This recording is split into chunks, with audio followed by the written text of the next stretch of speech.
नमस्कार,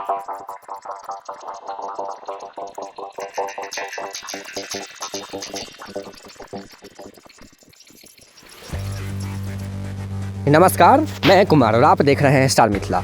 आँखों को शीतलता प्रदान करने वाली तस्वीर सीताधार नदी के पास से है, जहां अभी वर्तमान में कुछ समय पहले शुभमोई मित्रा का आगमन हुआ है ट्रॉली से, मोटर ट्रॉली से। 10 से ज़्यादा मोटर ट्रॉली इनके पीछे लगी हुई है। इनके पीछे DRM समस्तीपुर, उनके पीछे कई सारे वरीय पदाधिकारी जो रेलवे में वर्तमान में कार्यरत हैं, सभी अपनी अपनी निरीक्षण को पूर्ण करते हुए अपनी अपनी गहनता से जांच कर इस रूट का एक रिजल्ट तैयार करते हुए सीताधार नदी के पास पहुंचे हैं। यहां शुभमोई मित्रा का माला के साथ स्वागत हो रहा है। सीताधार नदी के पास जो जंक्शन पॉइंट है वहां पर यही एक ऐसी पॉइंट थी जिसको लेकर के आज सहरसा फॉरबिसगंज रेलखंड या फिर दरभंगा फॉरबिसगंज रेलखंड इतने महीनों से काम रुका हुआ था, विलंब से चल रही थी। लेकिन आज कहीं न कहीं जाकर के ये रेलखंड पूर्ण हुआ। आज CRS निरीक्षण भी लगभग पूर्ण हुई है। यहाँ आप देख रहे हैं DRM समस्तीपुर का किस प्रकार से स्वागत किया जा रहा है।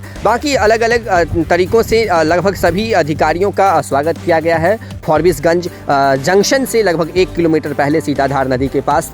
अब यहाँ से ये लोग डायरेक्ट फॉरबिसगंज पहुँचेंगे। फॉरबिसगंज जंक्शन पर इन लोगों का खाने पीने की व्यवस्था की गई है, क्योंकि लंबे समय से लगभग अगर देखा जाए तो सुबह से ही 8 बजे के आसपास से इन लोगों में तैयारियां शुरू हो गई थी आज CRS को लेकर के, और 9 बजे के आसपास ये लोग सहरसा से निकले थे। तो कहीं ना कहीं खाना पीना भी बहुत ही ज़रूरी है। और इससे पहले एक अनाउंसमेंट भी होगा जो आखिरकार इस पर रूट पर अब ट्रेन की परिचालन कब से होनी है।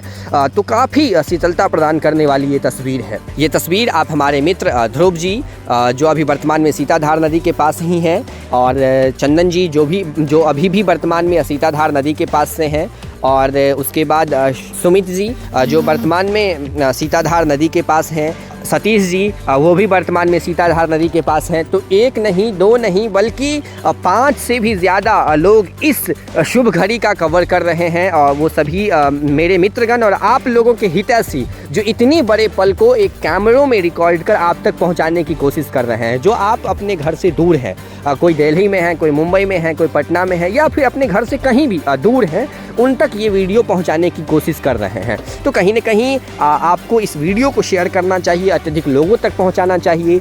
काफ़ी लंबे अरसों के बाद, लगभग 14 वर्ष के बाद आज ये समय पूर्ण हो गया, वनवास काल खत्म हो गई है। लगातार हम अपने मित्रगणों के साथ मिल करके सहरसा फॉरबिसगंज रेलखंड की तस्वीर आप तक पहुंचाते रहे हैं इससे पहले भी, और कोशिश किए हैं जो मिथिला का जितना भी रेलखंड है, जो भी रेल आमान परिवर्तन का कार्य रुका हुआ है या नवनिर्माण का काम रुका हुआ है, उस रुके हुए कार्य की आवाज़ को उठाने की। तो आप लोगों की अगर मदद रहेगी तो हम अगले जो सहरसा फॉरबिसगंज के बाद जो झंझारपुर लौखा रूट है, या फिर अररिया गलगलिया रेल लाइन है, खवासपुर रेल लाइन है, इन सारे जगहों की जो रुकी हुई कार्य है उसको उठाने की, आवाज़ उठाने की कोशिश करेंगे, जिससे मिथिला एक हो सके, जिससे सारे रेल परियोजनाओं को ससमय पूर्ण किया जा सके। वर्तमान में यहाँ से ट्रॉली गुजरती हुई फॉरबिसगंज जंक्शन की ओर जा रही है। आप लोगों का मदद रहा, आप लोगों का साथ रहा, हम आगे भी एक बड़े तबके पर एक विस्तार स्वरूप देकर अपने सभी मित्रगणों के साथ सभी रूटों पर आवाज़ उठाने की कोशिश करेंगे, अगर आपका साथ रहा तो। वर्तमान में ये फॉरबिसगंज की ओर अभी जा रही है सभी ट्रॉलियाँ, और जो इनकी स्पेशल भान है वो पीछे है अभी देवीगंज में, वो भी कुछ समय फॉरबिसगंज पहुंचेगी। और रिटर्निंग में एक स्पीड ट्रायल है। स्पीड ट्रायल के बाद ये तय हो जाएगा, ये रूट जो है अब ट्रेन परिचालन के लिए परिपूर्ण है। तो आप जुड़े रहें स्टार मिथिला से। अगर चैनल पर नए हैं, चैनल को सब्सक्राइब करें, क्योंकि अगला वीडियो अपने मिथिला क्षेत्र से होगा और रेल संबंधित खास करके होगा। बहुत बड़ी खुशखबरी आज संपूर्ण मिथिलांचल वासियों के लिए, संपूर्ण सीमांचल वासियों के लिए, सहरसा फॉरबिसगंज रेलखंड की लगभग CRS पूर्ण हो चुकी है। अब फाइनल डिसीजन फॉरबिसगंज जंक्शन से हम कुछ देर के बाद आप तक पहुंचाने की कोशिश करेंगे। जुड़े रहें स्टार मिथिला से। हम बहुत जल्द अगली वीडियो के साथ हाजिर होते हैं। धन्यवाद। आप देख रहे थे स्टार मिथिला।